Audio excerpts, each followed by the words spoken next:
Bonjour à tous, je vous souhaite la bienvenue dans cette vidéo de présentation de Mangatech. Je vois beaucoup de youtubeurs manga le faire en ce moment, donc je me suis dit que moi je pouvais pas passer à travers, et donc je vous fais la présentation de la mienne aujourd'hui. Donc on est un peu plus de 100 mangas, donc ça risque d'aller assez vite. J'ai calculé à peu près, on est à peu près à 105, si on compte ou pas les tomes collector ou non. Et voilà, du coup je vais essayer de vous présenter ça rapidement, et puis on va voir. Alors avant tout, je commence par m'excuser si jamais la qualité vidéo et audio n'est pas assez bonne. Je fais avec les moyens du bord malheureusement. Je compte dans le futur acheter les meilleurs matériels bien évidemment, vous en faites pas. Donc je vous propose de commencer tout de suite, je vais enlever tous les goodies et puis les tomes collector on les verra à la fin. Alors on va commencer par le trou qui est juste ici. Donc normalement en fait il y a les 5 tomes de Black Torch. Tout simplement je les laisse pas ici parce que le pack... En fait, bon, après c'est un souci personnel que j'ai, si on peut appeler ça un souci, c'est que je suis très pointilleux sur la qualité des livres. Je veux absolument qu'il y ait le moins possible de dégâts dessus, que ce soit des pages cornées, des endroits qui sont rayés, etc. Et ça m'embêtait de tirer à chaque fois le pack pour que ça raye le dessous, parce que ceux qui ne savent pas, en tirant des mangas, etc., ça peut rayer un petit peu avec les impuretés qu'il y a sur le bois, ou sur tout autre support. Et surtout c'est beaucoup plus pratique parce que j'ai pas à tirer, enlever le manga, etc. Là je l'ai directement à portée de main. Donc généralement je le laisse ici. Il tient les 2 tomes collector qu'il y avait ici que vous avez pu voir normalement avant, qu'on verra plus tard. Mais voilà, ils viennent ici. Donc là je les remettrai une fois que j'aurai fini Black Torch. Et d'ailleurs il y aura une vidéo dessus je pense.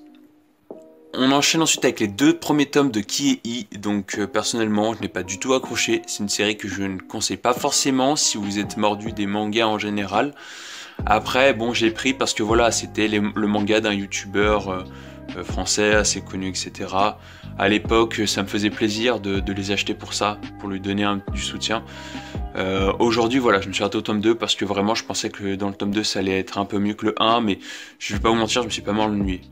Donc voilà, je peux le conseiller à des jeunes, vraiment assez jeunes, ça peut être très intéressant. Ça a un côté assez chibi en plus, mais voilà, je le conseille pas plus. Ensuite, on a les 5 premiers tomes de FMA.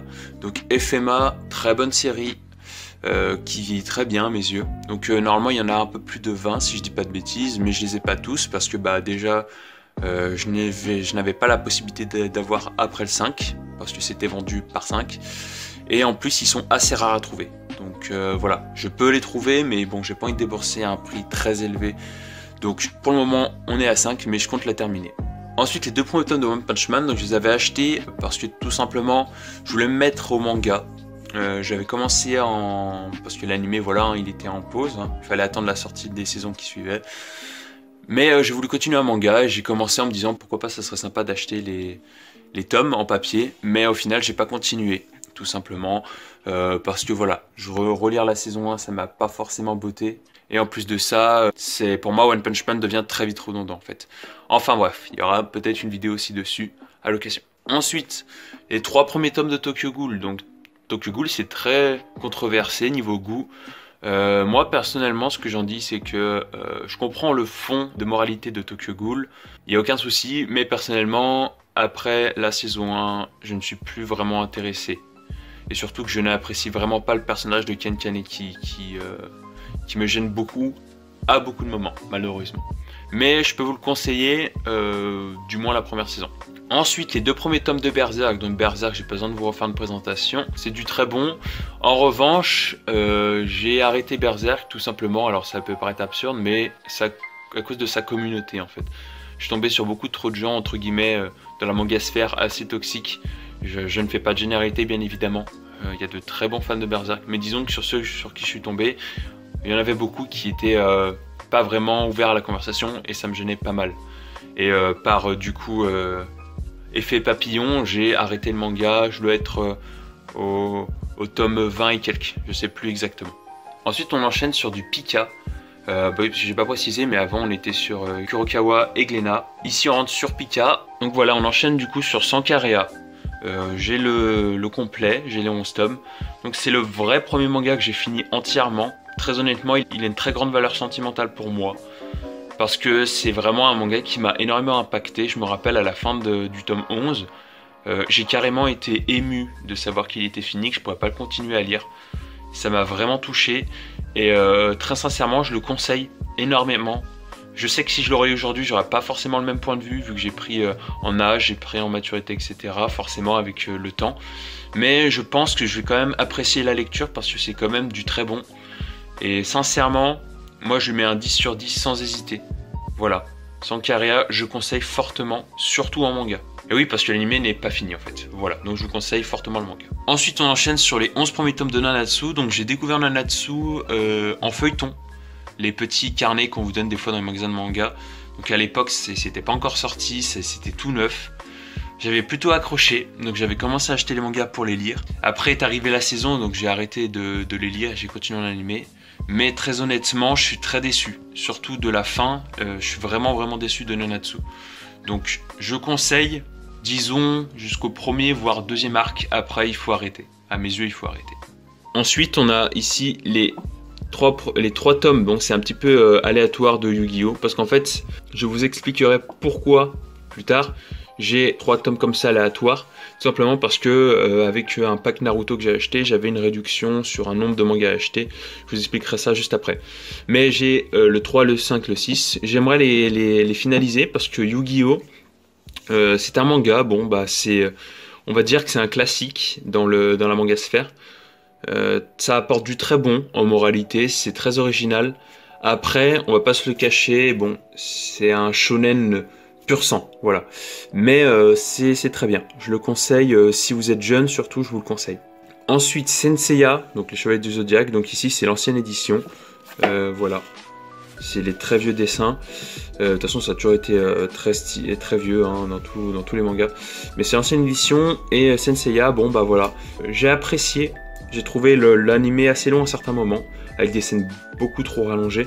Mais c'est original et c'est vraiment plutôt bien. Moi, je peux vous le conseiller tant qu'on reste sur le normal. Parce qu'il y a des déclinaisons, je crois il y a Senseiya Omega, etc.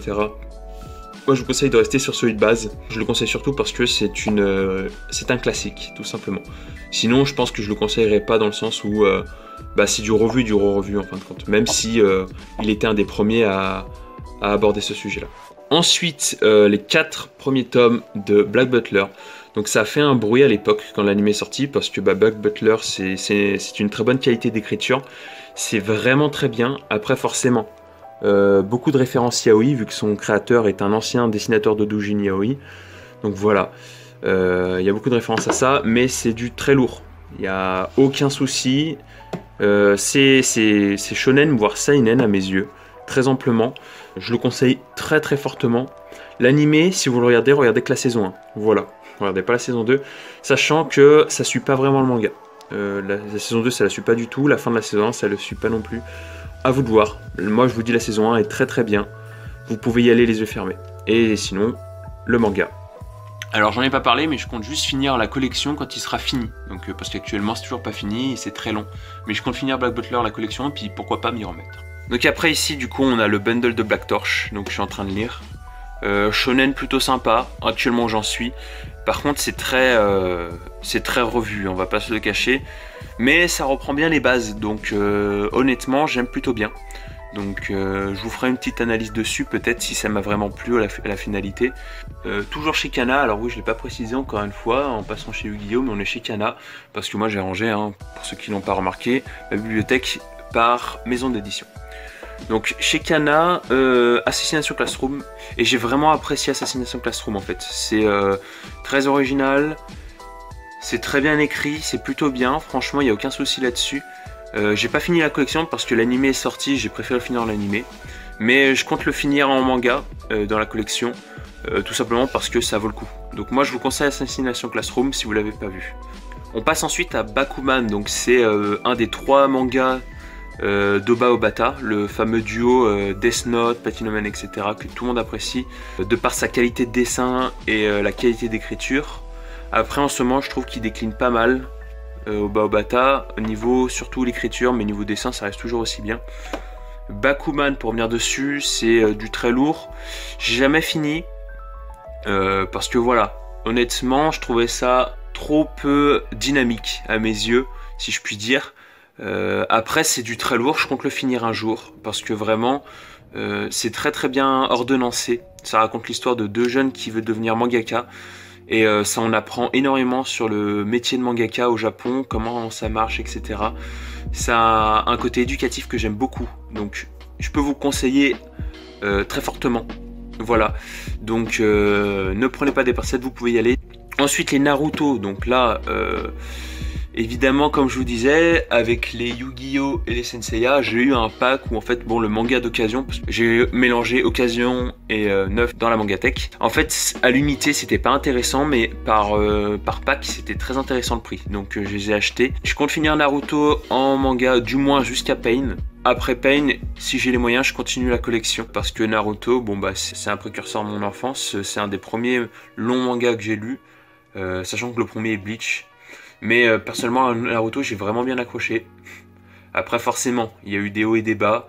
Il y a eu des choses qui ont été instaurées dans Naruto qui n'auraient jamais dû être là. Tout ça pour dire que je vous conseille jusqu'à Pain, au moins. Après Pain, c'est à vous de voir si vous voulez voir la suite. Ensuite, ici, on a toute la collection de Soleil. Donc avant, on va parler de ces deux-là, en fait, qui sont deux mangas non français, hein, qui sont anglais, de Zelda, donc ici c'est de Ocarina of Time. À l'époque on m'avait acheté parce que bah, c'était pour un anniversaire et ceux qui me l'ont offert en fait n'étaient pas du tout mordus de manga, ils y connaissaient rien. Donc voilà, je les ai gardés parce que ça fait deux petits tomes comme ça original. Je trouve ça sympa, ça change un petit peu. Mais voilà, ils sont là, je peux pas vraiment en parler vu que c'est des tomes, voilà, juste voilà, sympathiques quoi. Donc on entre chez Soleil. Chez Soleil, du coup, j'ai tous les Zelda qui sont sortis actuellement. Il manque toute la collection Twilight Princess qui n'est pas finie et j'attends que Twilight Princess soit finie pour finir la collection des Twilight Princess, tout simplement. Là, j'ai deux tomes 1 parce qu'en fait, durant encore une fois l'anniversaire, on m'a offert un tome 1 en plus parce que la personne ne savait pas que j'avais déjà le tome 1. C'est pas grave, ça m'en fait un en plus au cas où par exemple j'ai une vente ou si j'abîme le premier ou des choses comme ça. Moi, ça me dérange pas du tout. Voilà. Après, ce qui est dommage, je trouve, c'est qu'il manque dans les Zelda connus Link's Awakening, qui est à mes yeux un des meilleurs Zelda, qui n'est pas encore adapté en manga. Donc voilà, si possible, si l'auteur les sort, je les prends direct, parce que vraiment, c'est du très lourd. Après, pour ceux qui veulent s'y mettre, par exemple, Twilight Princess, ils sont, je crois, plus de 7 tomes là actuellement, ou 7. Je comprends pas comment il peut faire durer aussi longtemps l'histoire de Twilight Princess. À mon avis, il doit ajouter des choses, parce qu'il ne me semble pas qu'elle était aussi longue dans le jeu.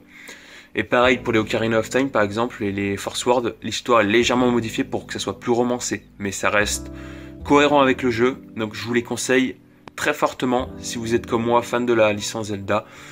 C'est du cadeau, c'est un régal. Ensuite on rentre ici dans Okayado, donc là j'ai le tome 1 et 4 de Monster Musume. On va pas se le cacher, c'est très particulier. Moi j'ai 1 au 4, je pense peut-être un jour compléter de 2-3 pour avoir 1, 2, 3, 4. Mais je sais pas si je vais continuer Monster Musume. Voilà. Ensuite, on enchaîne avec les 3 premiers tomes de Platinum Man avec un doublon du 1. Encore une fois, pour la même raison que Twilight Princess, offert en trop. Mais voilà, je le garde parce que, encore une fois, si ça s'abîme, j'ai toujours un rechange. Platinum Man, du coup, toujours Oba Obata, ceux qui ont fait Death Note et Bakuman. C'est très très joli, toujours. Voilà à peu près les dessins que peut nous fournir Obata. Ça se voit que le gars a une maîtrise très très poussée de l'anatomie, comme Boichi pour Sunken Rock ou Dr Stone. C'est vraiment très strié, très dessiné. Franchement, c'est du régal pour les yeux. On sort de Kazé, qui était la maison d'édition qu'on vient de voir, pour entrer dans un petit peu les mangas. Ici, c'est un petit peu les mangas unitaires où j'ai pris en fait le premier pour pouvoir découvrir en manga. Donc on a ici Swordman, que j'ai jamais fini. J'ai du mal à accrocher. En plus c'est une lecture occidentale qui s'ouvre par devant. Voilà. Enfin la lecture qu'on a l'habitude d'avoir en Occident. C'est assez particulier. Ça ressemble un peu à Kingdom dans le fond, mais j'aime pas trop. Je vais pas vous cacher, j'ai pas fini. Ensuite Another, donc c'est un manga, il me semble que ça se signe en 4 ou 5 tomes. Je vais pas vous mentir aussi, c'est de l'horreur pour de l'horreur. Saupoudré de gore. Ça ne m'a pas vraiment plu personnellement. Si c'est votre genre de lecture, franchement foncez, parce que c'est très bien écrit si c'est pour ça. Sinon personnellement je n'ai pas accroché du tout. J'ai quand même fini, mine de rien, parce que ça avait un fond de trame qui avait une certaine originalité, mais c'est sans plus pour moi. Ensuite Dead Man Wonderland, donc, qui est un manga très particulier. Je vous conseille de lire le manga parce que l'anime ne finit pas du tout le manga et je sais pas s'ils vont continuer un jour. Mais si j'ai apprécié ce manga, c'est tout simplement pour sa fin qui était très originale et extrêmement bien amenée. Ça sort de ce qu'on peut voir d'habitude et je trouve ça vraiment très bien. Donc Dead Man Wonderland, je vous le conseille en scan. Ensuite ReZero, donc ReZero j'ai pris celui-ci, donc c'est le premier du deuxième arc il me semble, ouais c'est ça. Je l'ai pris tout simplement parce que dedans en fait il y avait des dessins qui me plaisaient beaucoup plus. Tout simplement parce qu'en fait ReZero, je vais pas vous mentir, c'est une série que je trouve très mal écrite sur le plan structure. Je dis pas que le fond et la moralité ne sont pas là, je dis juste que la structure est très mal faite. Enfin du moins pour mon avis, et très honnêtement j'ai pris juste pour le dessin. Ce qui m'embête beaucoup avec cet animé, c'est que d'ailleurs il y aura sûrement une vidéo dessus, c'est que le temps en fait était parti d'une idée de base très intéressante. Vraiment s'il aurait bien redondé son truc, je pense que ça aurait fini dans mon top. Honnêtement ReZero ça aurait pu être du très lourd. Malheureusement il s'est passé des choses qui font que bah non, je n'adhère pas. Ensuite Reine d'Égypte, donc il me semble que c'est un shoujo. C'est assez permissif dans le sens où on a des codes très shonen en fait, mais il me semble que c'est shoujo. J'ai pas continué parce que pour moi, bon ça va, je crois qu'on suit Cléopâtre, je sais plus, je me rappelle même plus pour vous dire, mais j'ai pas accroché à l'histoire tout simplement. Mais ça peut plaire à des gens et je peux vous conseiller du moins une lecture en scan, et puis si ça vous plaît, vous pouvez acheter les tomes. Ensuite Gangsta, que je n'ai jamais lu. J'ai prévu de le lire, on me l'avait conseillé, c'est pour ça que j'ai le tome 1, mais j'ai jamais commencé, parce que tout simplement j'ai jamais pris le temps, voilà. Donc ensuite, Magus Bride, il me semble aussi que c'est un shoujo très permissif, comme Reine d'Égypte, mais j'aime beaucoup, j'aime vraiment beaucoup. Si j'ai pas suivi, c'est tout simplement parce que à l'époque, j'avais d'autres priorités de visionnage, donc j'ai pas pu continuer, surtout que l'anime est sorti entre temps. Très honnêtement, je pense continuer un jour, mais c'est pas du tout ma priorité. Et enfin, en dernier, donc un petit ecchi que j'aime beaucoup parce qu'il est slice of life et qu'il nous apprend beaucoup de choses, surtout sur la perte de poids. Si c'est votre objectif de vie actuellement, ça peut être très intéressant, il vous donne plein de conseils. Donc déjà le premier point, 50 nuances de gras, je trouve que le jeu de mots est assez pourri en France, on a tendance à aimer faire ça. Moi très honnêtement j'aurais préféré qu'il reste sur le nom de base avec Elufuda. Après voilà, c'est du 5 dosh, donc 5 dosh c'est sous un autre pseudo que je n'ai plus, il fait du doujin, donc on reconnaît très ouvertement le style hentai de doujin en fait. Donc ça peut en rebuter certains, ça m'a rebuté un petit peu parce que bon, c'était pas du tout mon optique de lecture à la base. Mais ceci dit, c'était assez sympa à lire. Je sais que beaucoup de gens ont été déçus. Moi ça va, très honnêtement, je pense que voilà, ça va pas non plus durer des tomes et des tomes, sinon ça va devenir redondant. Mais quelques tomes, c'est sympathique. Donc voilà, ici je vous présente ces deux tomes collector que j'avais en collection. Donc à gauche on a le Perfect Edition de Majora's Mask et Link to the Past chez Soleil, voilà, avec des petites dorures, très épais, très joli. Et à droite on a le classique version de Link to the Past, qui est tout simplement le premier Link to the Past, avec les dessins très anciens, etc. Celui-ci va prendre de la valeur avec le temps, je pense, donc si vous pouvez l'acheter, faites-le peut-être, si ça vous intéresse. Moi je pense qu'il va prendre de la valeur. Voilà donc pour la petite Mangatech, donc on se retrouve pour un petit débrief tout de suite. Donc voilà, c'est tout pour cette vidéo, j'espère qu'elle vous a plu. J'essaierai d'en faire une tous les ans pour montrer l'évolution de ma Mangatech au fil des années. Et sur ce, moi je vous dis à la prochaine, dans une autre vidéo. Salut tout le monde!